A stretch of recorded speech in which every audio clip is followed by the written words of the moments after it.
En este vídeo te voy a mostrar cómo analizar una compañía con un poco más de profundidad de cómo lo veníamos haciendo en los vídeos anteriores.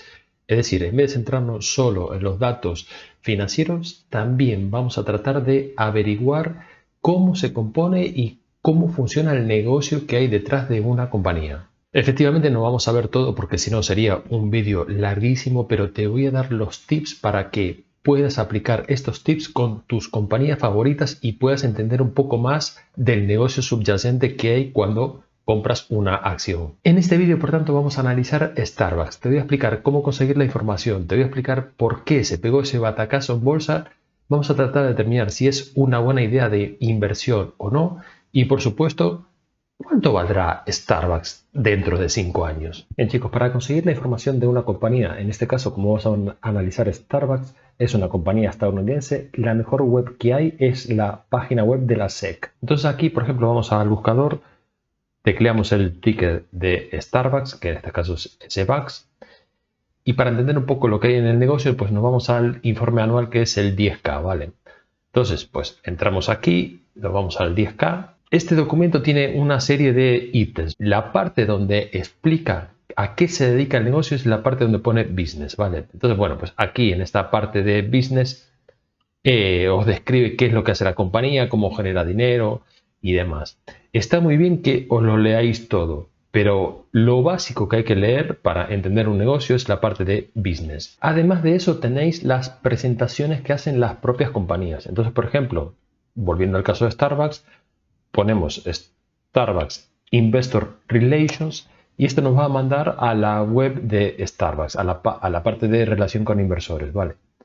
En esta parte, pues te vas a la parte de presentaciones y en las presentaciones te suelen poner de forma resumida y de forma gráfica, muchas compañías, no todas lo hacen igual, pero te lo suelen poner de una forma gráfica para que entiendas cómo funciona el negocio. Entonces aquí vemos en el caso de Starbucks que tenemos la presentación de resultados del segundo trimestre del 2024.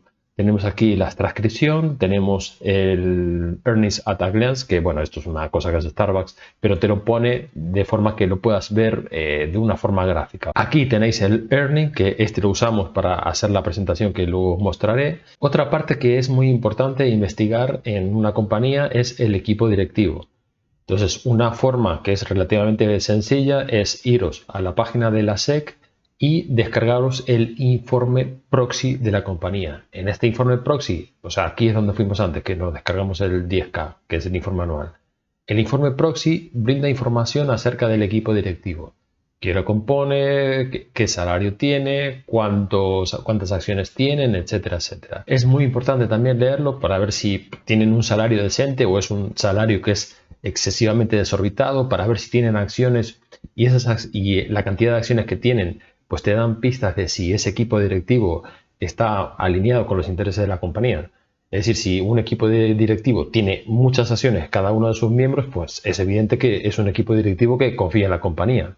Si es un equipo directivo que tiene pocas acciones o ninguna acción, hombre, pues es como que chirría un poco la cosa, ¿no? Además, también este informe os da información de cómo ese directivo cobra, si cobran en base a porcentajes de respecto de las ventas, de free cash flow, etcétera, etcétera.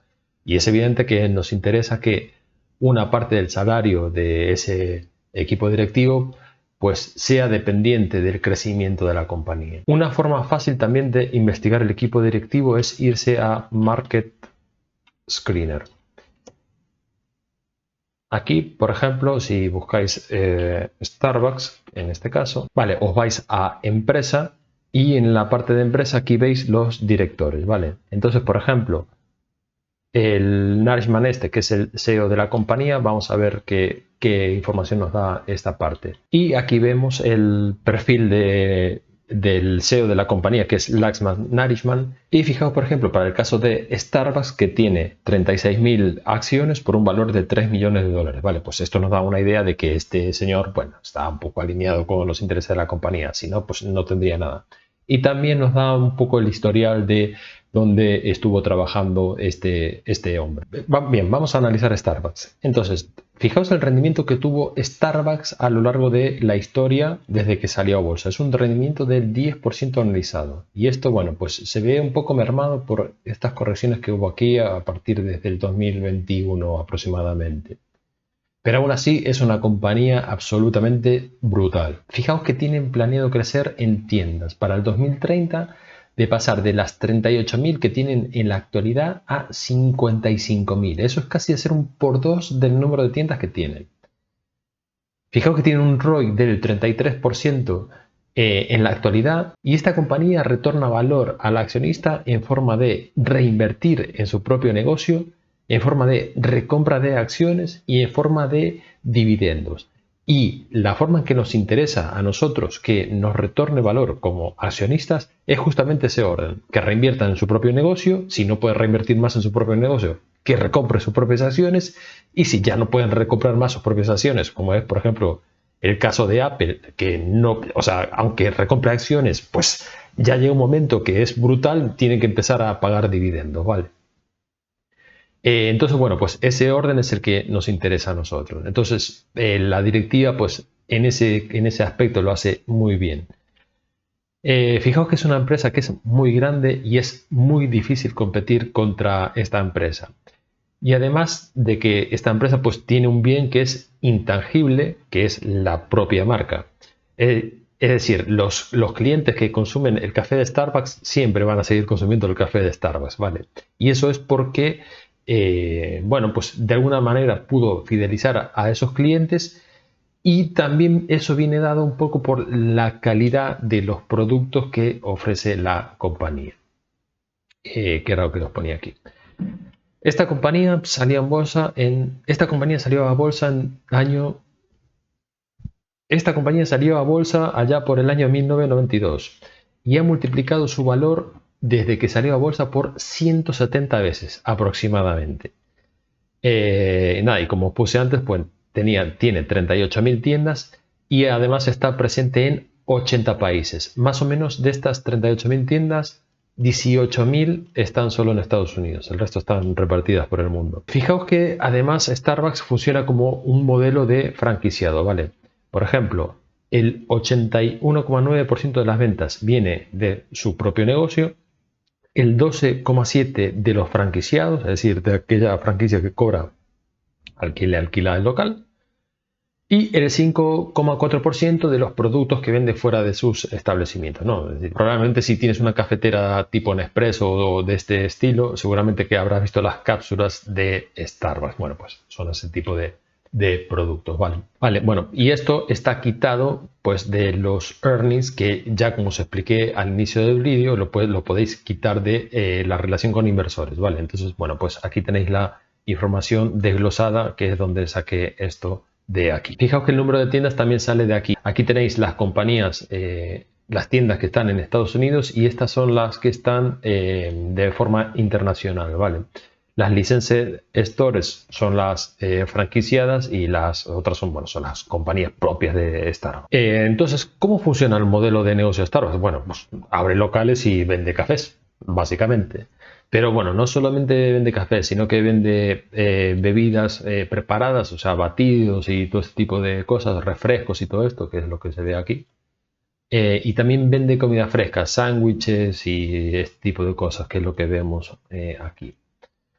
Fijaos que también, como os dije antes, vende sus productos no solamente las tiendas, sino que los distribuye. O sea, tú, por ejemplo, te puedes ir a Amazon y comprarte el café de Starbucks.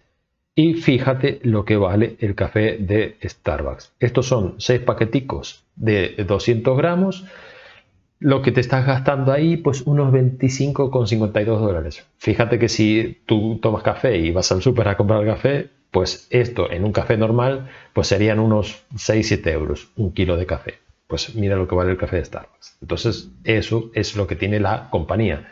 Tiene un pricing power impresionante. Tiene un pricing power impresionante porque esa compañía ha fidelizado clientes y tiene ese poder de marca que muy pocas compañías tienen, ¿vale? Otra de las cosas que hace fidelizar a los clientes y que hace muy bien Starbucks es cuando te abre una tienda fuera de Estados Unidos, o cuando te abre una tienda, mejor dicho, en cualquier lado. Fijaos que adapta un poco la decoración de la tienda. Bueno, las decoraciones son espectaculares. De hecho, bueno, esta creo que era una de París, esta creo que era una de Dubái y esta no me acuerdo dónde era. Y fijaos la de China. Entonces, claro, te mete una decoración bestial en las tiendas. Entonces, claro, la gente vuelve a tomar café ahí porque es un sitio que la verdad que está muy bien. Y por eso te paga 7 u 8 dólares un café. Y además que, bueno, además de la decoración, que suele estar adaptada un poco a la cultura local, también están ubicadas estratégicamente en las grandes ciudades, ¿vale? No, es decir, no está ubicada en la esquina de tu barrio ahí que somos cuatro pelagas, no. Está ubicada en donde está lo mejor de lo mejor. Fijaos que además tiene una forma de fidelizar a los clientes con la app. Esta app tiene aproximadamente 75 millones de usuarios registrados y lo que supone el 22% de las ventas de la compañía aproximadamente. Además de eso, la compañía tiene empleados que están muy implicados. Es decir, no es el típico camarero que te atiende ahí con cara de orto que no tiene ganas de trabajar, no. La empresa sabe que si trata bien al empleado, el empleado va a tratar bien al cliente, ¿vale? Entonces, esa es la cadena de valor que realmente hay. Bueno, o por lo menos una de ellas, ¿no? Es decir, la empresa sabe que en definitiva el empleado la simpatía que tiene el empleado es el que va a hacer que vuelva al cliente. Por más que el producto sea espectacular, el trato con el cliente tiene que ser bueno, si no el cliente no te vuelve. Eso la compañía lo sabe. Entonces, pues trata muy bien a los empleados. Es decir, bueno, pues tiene seguros, tiene becas, bueno, tiene un montón de historias. Eso lo podéis leer en el, en el informe anual, ¿vale? Vamos a ver un poco ahora la parte de los números. ¿Por qué cayó en bolsa cuando presentó resultados hace un par de meses? Fijaos el batacazo que se metió aquí. Bien. La compañía, si leéis el informe anual, el 10K de 2023, es decir, cuando acabó el 2023, había dicho que iba a crecer en la parte de Outlook. Esa es la parte donde la compañía te dice qué es lo que espera para el próximo año o los próximos años, qué es lo que espera la compañía. Decía que para este 2024 que más o menos iban a crecer entre un 5 y un 7% en ventas, ¿vale? Entonces, bueno, presentaron resultados en el primer trimestre, más o menos habían crecido un 5%, bueno, tal, bueno, más o menos bien.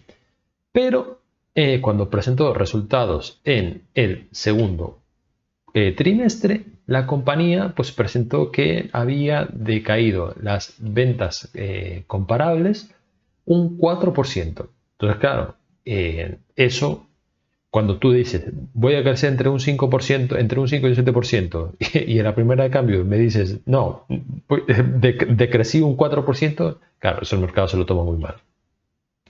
Y aquí, bueno, pues echaban un poco la culpa a China porque, bueno, pues como sabéis allí hay un poco de crisis y tal, y estaban echando un poco de balón afuera. Esto es lo que hizo que cayera en bolsa. Entonces, ¿qué es lo que puede pasar con esta compañía ahora?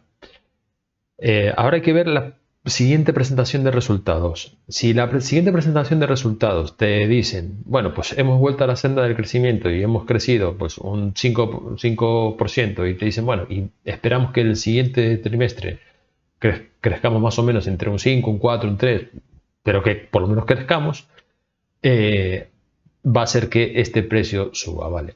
Si te vuelve a presentar un resultado negativo, es decir, no hemos crecido nada o incluso hemos decrecido un 4%, pues esto te va a ser así. ¿Vale? Este es el problema que puede tener Starbucks en el corto plazo. Yo creo que esto es algo temporal. Sí, la crisis en China es evidente, y creo que esto es algo temporal. No sé si este siguiente trimestre va a pasar esto o va a pasar esto, porque eso va a depender, como ya os dije, de los resultados que presente. Pero en el largo plazo la compañía lo va a hacer bien. Si te gusta este tipo de contenido, recuerda que puedes darle like al vídeo o dejarme un comentario para ayudar a este canal a crecer en YouTube. Bien, fijaos que aquí tenéis las ventas desglosadas por la parte de Norteamérica, que es esta de aquí, y la parte internacional. Fijaos que tenemos aquí el 2023 y el 2024. Esto está por trimestres.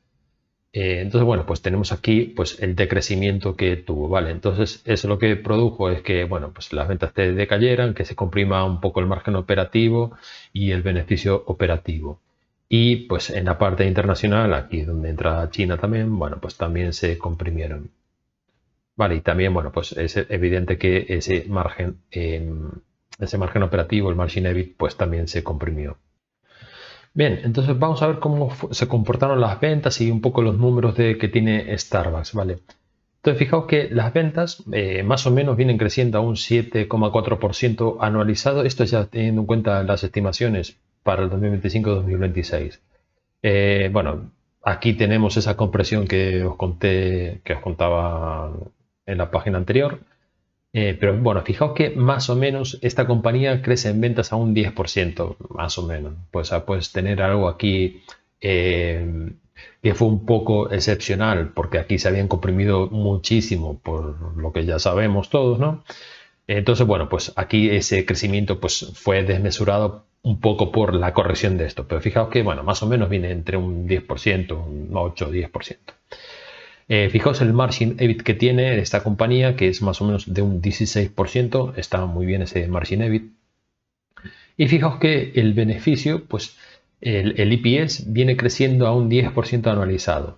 Esto es bueno por estas compresiones que vemos aquí, que más o menos es un 13% anualizado, si lo tenemos en cuenta de cara de aquí a los próximos años. Y fijaos que tiene una deuda neta EBITDA, bueno, pues bastante saludables en 1,5, 1,6, bueno, pues 1,7 incluso no es o sea, es algo normal. Vale, y fijaos que, como os decía antes, que es una compañía que reinvierte en el propio negocio, es una compañía que recompra acciones y es una compañía que paga dividendos, ¿vale? Entonces, bueno, pues mucha parte de su cash flow pues va a estas partidas. Vale, y fijaos los múltiplos a los que ha cotizado Starbucks. Aquí tenemos los últimos 3 años porque, como bien sabéis, en 2020-2021 se desvirtuó un poco. Ahora los muestro.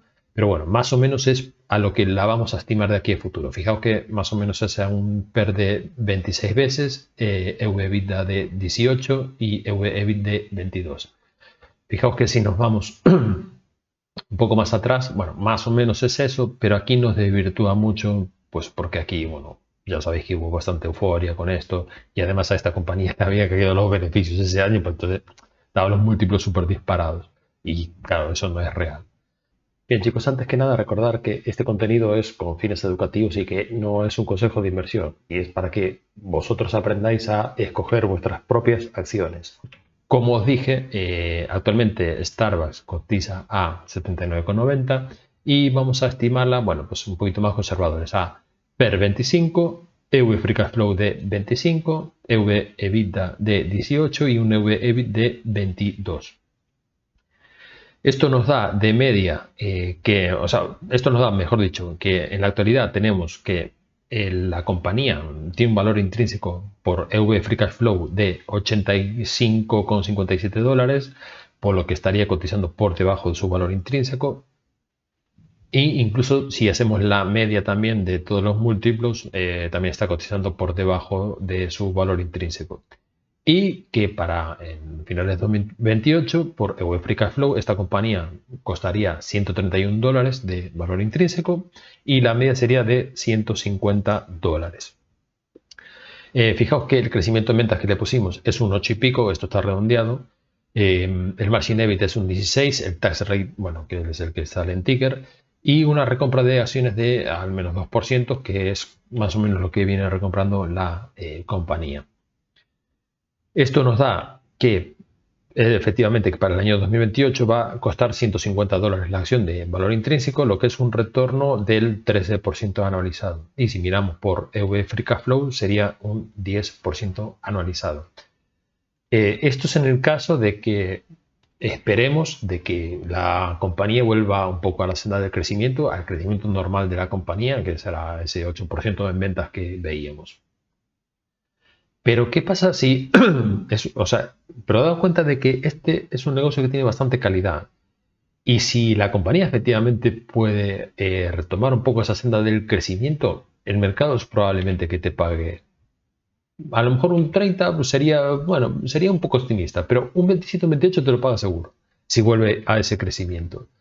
Entonces, claro, si la estimamos, por ejemplo, a PER 30, EV Free Cash Flow de 30, EV EBITDA de 22 y EV EBIT de 25, pues tenemos aquí que de media en la actualidad estaría un valor intrínseco de 119, con lo que estaríamos muy por debajo a lo que está cotizando.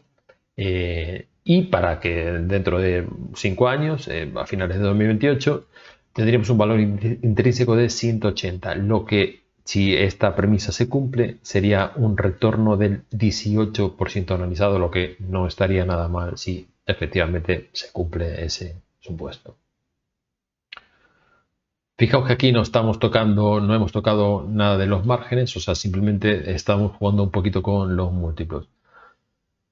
Y el peor caso sería de que la compañía pues no presente buenos resultados en los próximos trimestres y el mercado te siga pagando per 20, per 21, que es lo que está pagando en la actualidad, como veíamos aquí.